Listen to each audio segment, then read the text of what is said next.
What all the social science work on technologies had shown, and me and my friends, we had been doing medical technologies, but we also read, of course, up on other technologies, is that technologies are not just means to an end, but, and as you could call it, they do more than they say on the package. Or as Aunt Lettiga, one of my other PhDs, put it, the question is not whether they are effective, but which effects they have. So in the late 90s, I was still working on differences in medicine, but my wonderful 5-year grant was running out. I got another grant to study normativities in technologies. And one of the cases I took up was miniaturized blood sugar measurement machines. And it used to be the case that people with diabetes, type 1 diabetes was especially my focus, that they came to the hospital to have their blood sugars measured. In diabetes, you cannot make insulin to lower your blood sugar level, so you have to inject insulin from the outside, but then also not eat too much, but not too little, and exercise to externally keep the blood sugar more or less under control. So this it used to be measured in the hospital, but then it can be done once in a while. Now these miniaturized techniques came on the market so that people could do that themselves. But what fairly quickly happened is that while these machines were made for people to allow them to keep a so-called normal blood sugar level, the machines really shifted the norm. Because if you would go to the hospital, let's say once every 3 months, in the meantime you had to keep your blood sugar level fairly high, because what is really risky is if you get really low, you don't want to be too high because you get all kind of complications, but if you get really low, you start to talk nonsense or be aggressive or to lose consciousness, etc. So that's risky. In the end, if you over inject an insulin, you can die. So you don't want to get too low.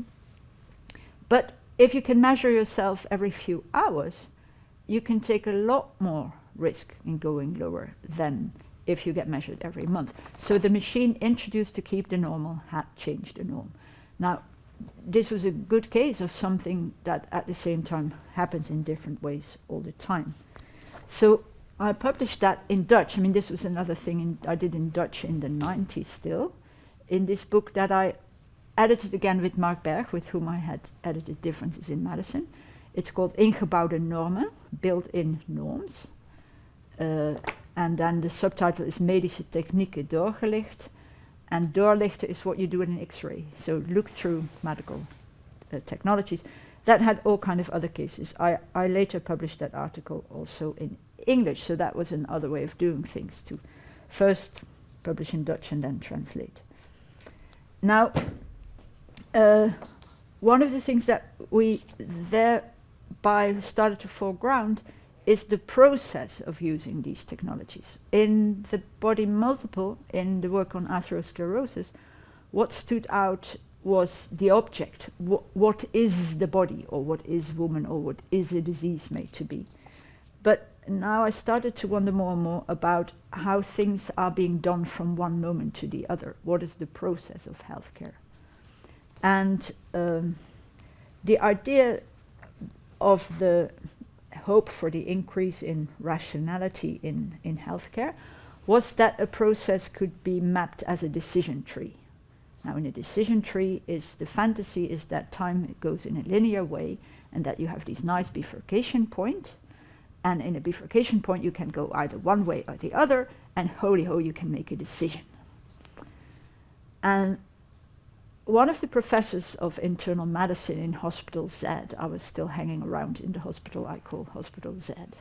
Z is, by the way, the first letter of ziekenhuis, which is the Dutch word for hospital. So that was my little secret, but now not so secret, play on why it is Hospital Z. So one of the professors there had written a book about decision trees. Now he was the one I had to ask access to work on type 1 diabetes, and I explained to him what I wanted to do with this process research. And he looked at me and he said, yeah, so I wrote this book on decision trees, and you're going to explain me why I never work in the way I tell in the book that you should work. So that was really generous. I mean, that was a clever one who was really generous. Welcome. By the way, just to give you the flavor of the place, this man would also look at me and say, and when are you going to publish in a real journal? And of course, then he meant a medical journal, because it was all fine and nice that I was playing these games with social sciences, but hey, a real journal. Anyway, he still let me in, so no complaints. So I started to work on the process of care, and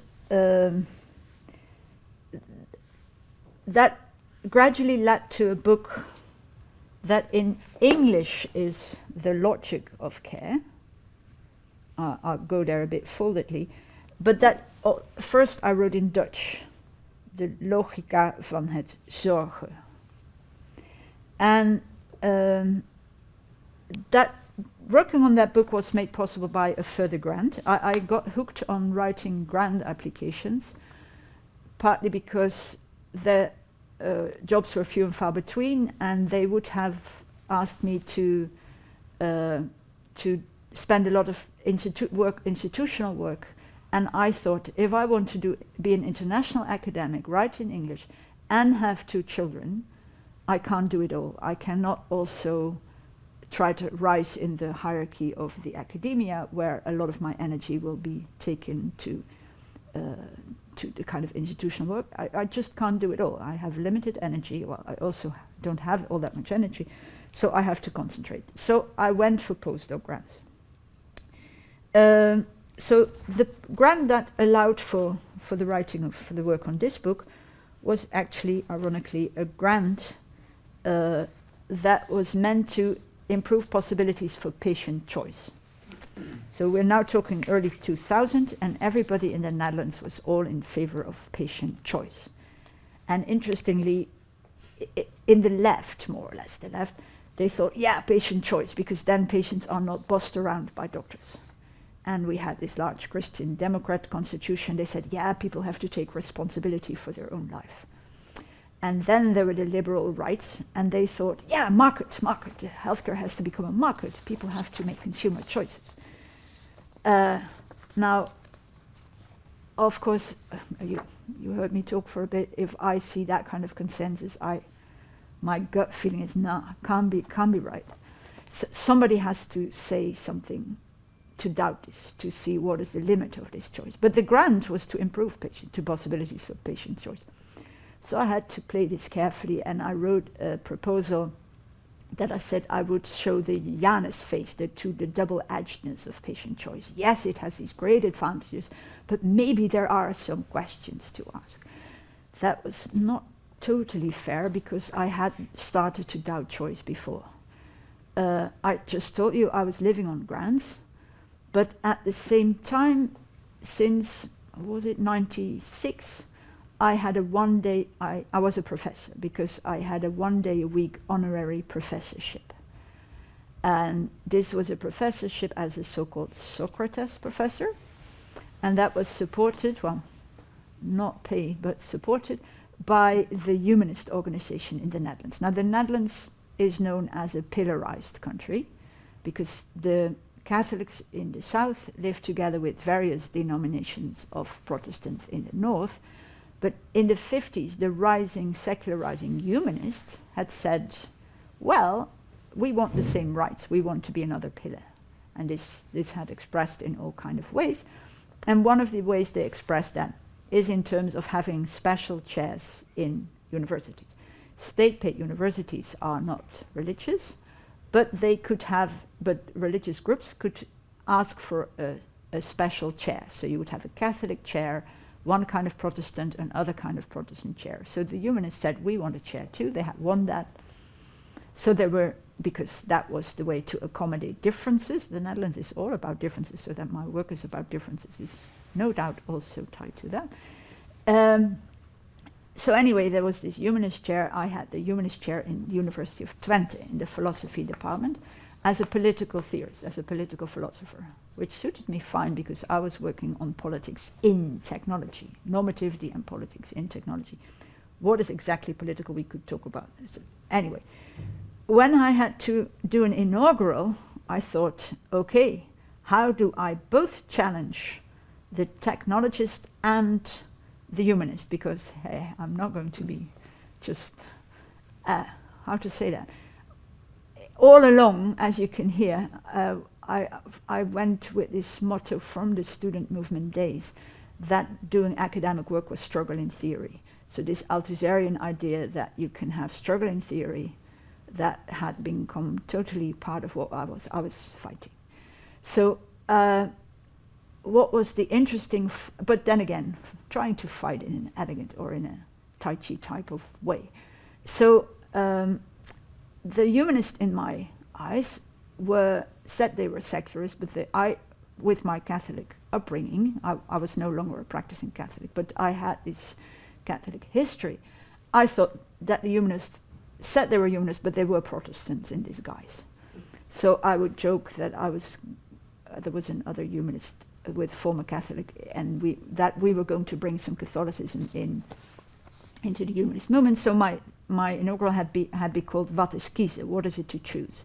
And it had doubted the idea of choice as particularly relevant in life. Now, this I was extending to healthcare, where this is even more obvious, I thought. But I didn't just want to critique choice, and I really needed the research time to stop short of saying, no, choice is overrated, but to tell an alternative story. And that I was lucky there with my field work. I had various really good doctors of internal medicine. It was far less, and also really good diabetes nurse. It was far less alienating. With them I had adult conversations, so to speak. One of the doctors I knew as a feminist out of more or less my same age group, and she was great. So with them I could more collaborate, and what I came up with was this idea that there is an alternative to choice, which is the logic of care, which is not this decision tree bifurcation point. It's not a linear way to go on, but it's a sort of tinkering way in which the past keeps on speaking, and which the future is always already relevant, and which you go iterative, and which you stubbornly keep on adapting. And so the point is completely not at all that rather than the patient, the doctor should choose, but it's really that bifurcation points, they do exist, but they're really rare. And even at those moments, the point is rarely what you choose, but what you can achieve. So there were all kind of examples in the book also of people who may want to choose to measure their own blood sugar levels, but they work in the building industry and they have no time to do it, or etc. and so on. So it's rather the practicalities of life that are constantly interfering with what it is possible to do or not. So there is a chapter against the idea that healthcare is a market. There is a chapter that calls for patientism, by analogy to feminism, which also says the patient shouldn't be forced into the same model as the citizen, just like the woman shouldn't be a man. We have to have an other repertoire of doing things. So again, I had a parallel project. I wrote this in Dutch, and then I had it translated, and I worked for another year on it, and then it was this in English. By the way, interestingly, there are translations of that book now in Japanese and Chinese, and I have no idea what a book that really comes out of that particular historical moment, for me, comes out of that particular historical moment in the Netherlands, how that travels there.